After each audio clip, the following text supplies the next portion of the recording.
the free market won't, if given the free market, if left to its own devices, would have produced it already. At least in this country. Yeah. Anyways, like I said, just a few more things here before we finish up. And I'm sorry, if you have anything to add there, a second. Go ahead. Yeah, I'm actually trying to rush through this because I got a call I need to take care of. But you heard that here, and I feel like I'm cutting you off in the middle of a thought, which I always hate when that happens to me. So if you need to finish something off, just tell me, all right? All right. Yeah. From Free Keene. By the way, I just recently officially joined the Free State Project, and we'll be heading towards New Hampshire sometime in 2012. I wish you the best of luck, man. Thank you. You know, take a look at the Free State Project, see if you like it or not, and you can join me.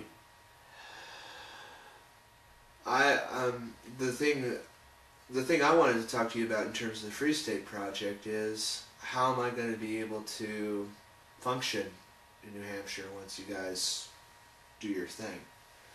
Do what thing? Break off from the Union in 2012. Well, that's a lot of questions that I don't know how to answer right away at this point.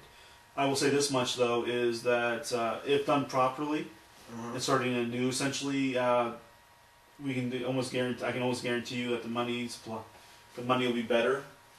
That there'll be more availabilities for drugs, for certain things, right? And maybe alternative treatments that may do better than the pharmaceuticals even basically raised on, if I can say that without being like rude.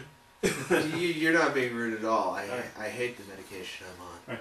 But I'll be honest with you, I don't know everything about that kind of thing. And basically, though, I'm saying that if it's done properly, it's actually a freer market, which is not that hard. New Hampshire is the most libertarian state in the United States. Yeah. So it was a natural choice. Idaho was in the running, and we're from Idaho. We're in Idaho, should I say? Yeah. Was in the running, but if it didn't garner enough votes for the place they decided.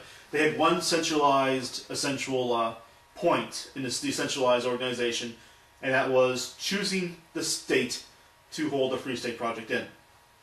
New Hampshire won out. Yeah.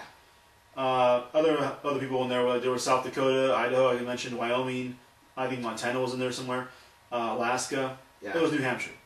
Yeah. Anyway, so speaking of New Hampshire, though, in that case, and back to this topic here, you may, if you actually downloaded and listened to last week's podcast, I may have mentioned Brad Jardis, who got back onto the force.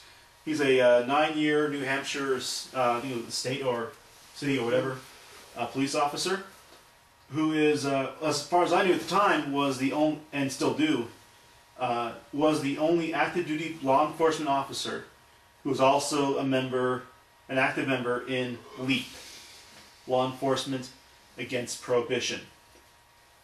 And as recent as about 10 days ago, I guess, he puts out that he will no longer, this is after he gets back on the force, right?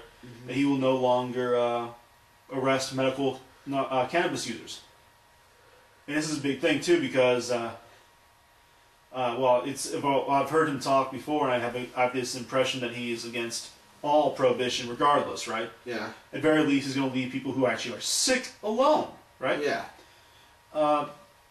And LEAP, Jack Cole of LEAP, who sent off an email to our good buddy Brad Jardis, he decided to kick Brad out of LEAP. Yeah. Yeah. He mentioned it because while he agrees it's a bad law and it's unethical, right? While employed as law enforcement officers, they must enforce them. Which is one point of logic. He has every right because it's a private organization, right? But get this, as I read down more here earlier, not only upon hearing about this, other law enforcement officers who are members of LEAP, active or inactive, I'm not sure how all goes here, sent in their resignations, and other supporters of LEAP are sending their revocations of their membership and explaining why.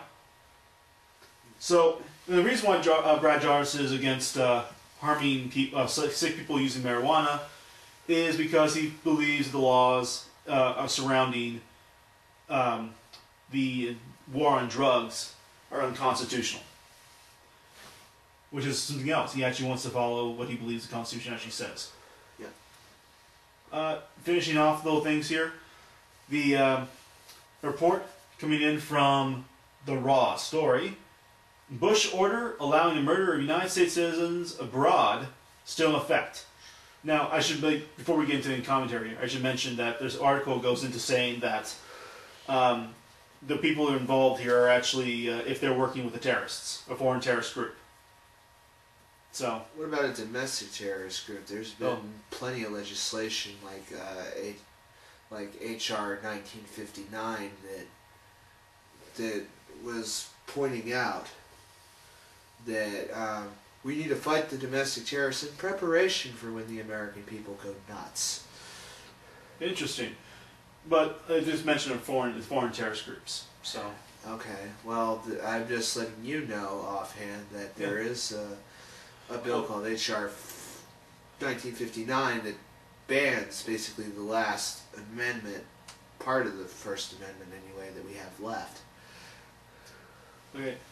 That's interesting you mention that because if members of this domestic terrorist organization, right, were to meet with other terrorist groups outside the United States, according to the story, they'll be considered joining them, and therefore shot. So yeah, it's essentially the same thing to a certain degree. Yeah. And I'm sure that if they were meeting in the United States, they would consider shooting them and killing them too. Yeah. Okay, that's the last of the stories. We came across a YouTube channel called Econ Stories, I believe it's called, right? Yes. And they have a very interesting video that I unfortunately don't have time to play with here, called Fear the Boom and Bust Cycle. It's a Hayek versus Hayek versus Keynes rap that you should really take a look at. Go look for Econ Stories or Fear the Boom and Bust with Hayek and Lord Keynes. That having been said, we are more or less finished, only about 40 minutes into this. So, this has been God Consent Podcast, a group of people who come together voluntarily to discuss the news and topics of things that you may not have heard and put it out there for you to digest. And with your, more or less, I'm a permanent host. I'm the guy that started the whole thing. Yeah. Ross Gibbons. I'm Mark Reinhardt. And, Chris and Adam are part of us as well. And Chris would like us to end more or less saying that despite our disagreements, we all end as friends at the end of the day. Yep.